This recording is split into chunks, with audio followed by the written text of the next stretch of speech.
এমন একটি আয়োজন গেল 15 বছর আমরা করতে পারিনি। আপনারা দেখেছেন মঞ্চে আমাকে ফুলের তোড়া দেওয়া হয়েছে। এই ফুলের তোড়া আমার প্রাপ্য নয়। যাদের জীবন দানের মধ্য দিয়ে সেই 2009 সাল থেকে আজ পর্যন্ত, বিশেষ করে সম্প্রতি বৈষম্য বিরোধী আন্দোলনে যারা জীবন দিয়েছেন এবং যারা দেশে বিদেশে সমানতালে লড়েছেন, এই ফুলের তোড়া তাদের প্রাপ্য।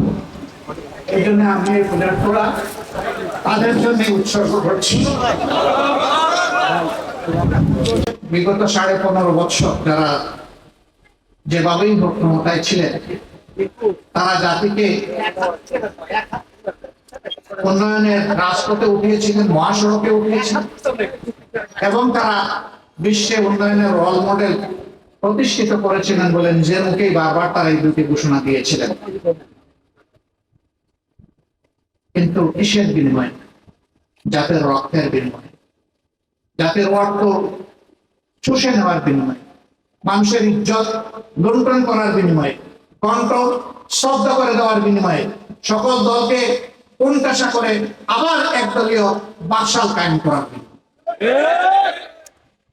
এর কারণে জনগণের মনে ভোগ, যন্ত্রণা, কষ্ট সেই 2009 সাল থেকে। আর আপনারা তো জানেন যাদের উপর সবচেয়ে বেশি জুলুম করা হয়েছে, এই দলটার নাম বাংলাদেশ জামাত ইসলামী। এক এক করে ক্রমান্বয়ে ক্রমিক 1 থেকে 11 শীর্ষ দায়িত্বশীল নেতাকে জুডিশিয়াল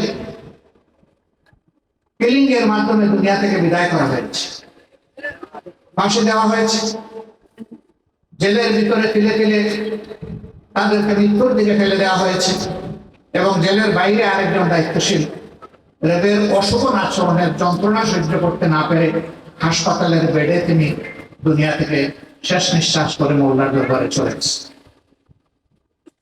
এর পাশাপাশি অন্যায়ের প্রতিবাদ যারাই করেছেন তাদের উপর গোলাবারুদ নেমে এসেছে। আমাদের শত শত সাথী সঙ্গীকে হত্যা করা হয়েছে। মহান রবের দরবারে দোয়া করি আল্লাহ তাদের সকলকে শহীদ হিসাবে কবুল করুন। এই সিরাজগঞ্জেও সেই পাওনা থেকে বঞ্চিত নন। প্রত্যেকটি জেলায় ছুপ ছুপ রক্ত আর খাড়ি খাড়ি লাশ তারা জাতিকে উপহার দিচ্ছে। আমরা বারবার আন্দোলন করেছি, অন্যায়ের প্রতিবাদ করেছি, এই অশুভ শক্তিকে বাংলাদেশের ক্ষমতা থেকে সরানোর চেষ্টা করেছি।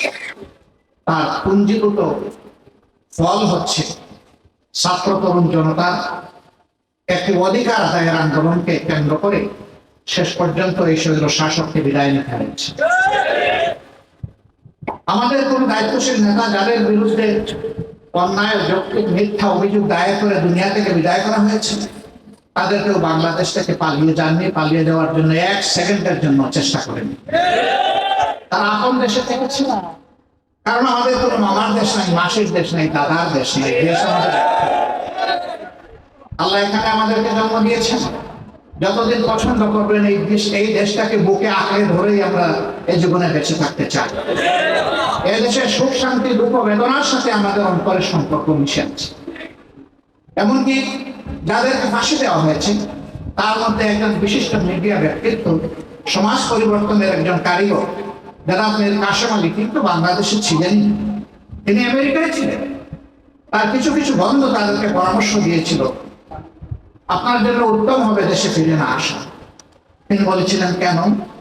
তারা বলেছিল যেভাবে জামাতের শীর্ষ নেতৃবৃন্দকে, অপরাপর নেতৃবৃন্দকে হেনস্থা করা হচ্ছে মিথ্যা অভিযোগ দিয়ে, আপনার ক্ষেত্রেও তার ব্যতিক্রম হবে না।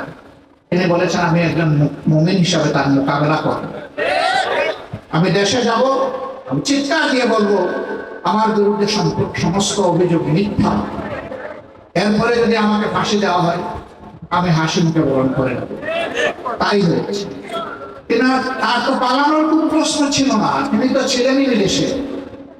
কিন্তু তার এই আস্থা ছিল যে তিনি নিরপরাধ। এই আস্থা ছিল এই দেশটা, এই আস্থা ছিল যে তিনি সত্যকে উচ্চকিত করতে পারবেন। এই আস্থা ছিল তিনি আদালতের সামনে দাঁড়িয়ে এই কথা বলার সাহস রাখেন যে আমার বিরুদ্ধে সমস্ত অভিযোগ মিথ্যা। আলহামদুলিল্লাহ তিনি এসেছিলেন। মওলার দরবারে শুকরিয়া আদায় করি, আমাদের দায়িত্বশীলদেরকে নিয়ে কত না নাটক করা হয়েছে। একবার শুধু তাদের মুখ দিয়ে এই কথাটা বের করা যায় কিনা যে আমাদেরকে প্রাণ ভিক্ষা দেওয়া হোক, তারা এই কথাকে ঘৃণা করে প্রত্যাখ্যান করেছে। প্রাণ দেওয়ার মালিক আল্লাহ সুবহানাহু ওয়া তাআলা, প্রাণ দেওয়ার মালিকও আল্লাহ সুবহানাহু ওয়া তাআলা। অতীতে নবীগণকে ফাঁসি দেওয়া হয়েছে, পাহাড়ের চূড়া থেকে লাথি মেরে নিচে ফেলে দিয়ে হত্যা করা হয়েছে, করাত দিয়ে দ্বিখণ্ডিত করা হয়েছে, আগুনে পোড়ানো হয়েছে, কিন্তু তারা কারো কাছে, আল্লাহ ছাড়া কারো কাছে মাথা নত করেননি। সাংবাদিক বন্ধুগণ, এই 15.5 বছর আপনারাও স্বাধীন ছিলেন না। ইচ্ছায় হোক অনিচ্ছায় হোক মজলুম দলগুলোর বিরুদ্ধে আপনাদের কলম এবং মুখ চলেছে। কারো ভয়ে, লোভে কিনা আমি এটা বলতে পারবো না। অনেকেই বলেন চাপের কাছে আমরা অসহায় ছিলাম, আর শাসকরা বরাবর বলেছে মিডিয়া আমাদের স্বাধীন।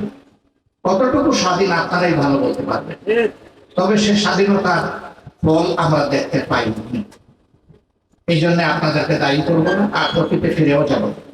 আমরাই শুধু মজলুম ছিলাম না, মজলুম ছিল অবভিয়াসলি বিএনপি ছিল, অন্যান্য সংগঠনগুলো ছিল, 18 কোটি মানুষ ছিল, এমনকি রাস্তার একজন ভিক্ষুক মজলুম ছিল। তাদের জুলুম থেকে কেউ রেহাই পায়নি। ভিক্ষুককেও কোনো কোনো জায়গায় ভিক্ষা করতে হলে আগে ক্যাডারদেরকে সকালবেলা ট্যাক্স দিয়ে তারপরে ওই জায়গায় ভিক্ষার বাটি নিয়ে বসতে হতো। সন্ধ্যাবেলায় খাবার কেনার জন্য যখন গিয়েছে করে ফিরবে, তখন 30 টাকার পেঁয়াজ তাকে 300 টাকায় কিনতে বাধ্য করা হয়েছে। সিন্ডিকেট করার মাধ্যমে এইভাবে মানুষের রিজেকের উপর কালো থাবা বিস্তার করা হয়েছে। তাদের জুলুম থেকে কেউ রেহাই পায়নি। হ্যাঁ, পেয়েছে মুসলিমীয় একটা গোষ্ঠীর কিছু মানুষ। এখন এতদিন আপনারা ছিলেন কঠিন কষ্টের মধ্যে, এখন তারা আছেন কঠিন বিপদের মধ্যে। কেন এই বিপদ ডেকে আনলেন?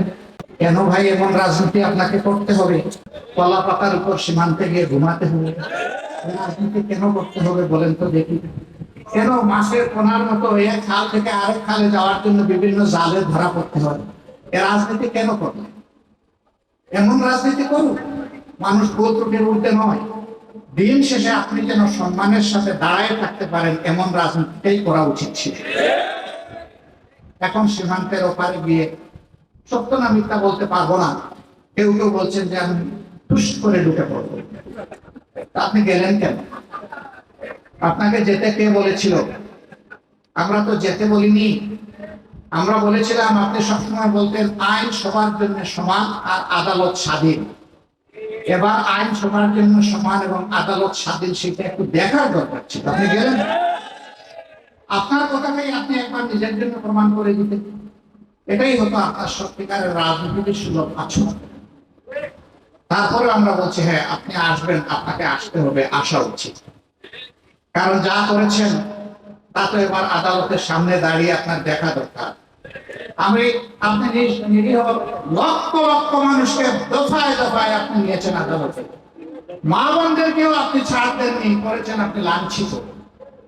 আপনি একজন মাসুম, এবার মা বোনদের কষ্টের একটু আপনি অংশীদার হন, আপনাকে আসতে হবে।